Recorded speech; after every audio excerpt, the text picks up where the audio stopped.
உறவுகள் அனைவருக்குமே வணக்கம். ஏற்கனவே நம்ம பார்த்தீங்கன்னா கொடிமரத்துக்கு பக்கத்தில் இருக்கக்கூடிய நந்தி அதிகார நந்தி அப்படின்னு சொல்லியிருந்தோம். இதே எல்லா ஆலயங்களிலும் சிவபெருமானுக்கு ரொம்ப நெருக்கமாக ஒரு நந்தி இருப்பார். அவர் தான் தரும நந்தி. அவருக்கு பின்னாடி நின்று நம்ம இறைவனை வழிபாடு பண்ணோம்னா தருமத்தின் வழியில் நின்று இறைவனை வணங்குவதாக அர்த்தம்ங்க.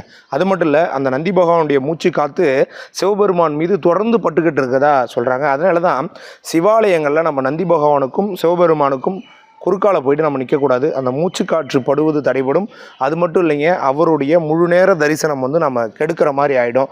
அது ஒரு மிகப்பெரிய பாவத்திலையும் சேர்ந்துடும். அதனால தான் எல்லா சிவாலயங்களிலுமே நம்ம சிவபெருமானுக்கு வலது பக்கமோ அல்லது இடது பக்கமோ நின்று இறைவனை வழிபாடு செய்ய வேண்டும்.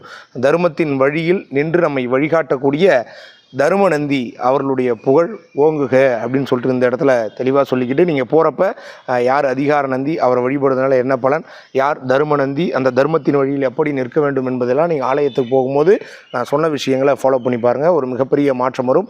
மீண்டும் ஒரு அற்புதமான ஆன்மீக பதிவில் சந்திக்கிறேன். நான் உங்கள் அருணகிரி சிதம்பரநாதன். நன்றி, வணக்கம்.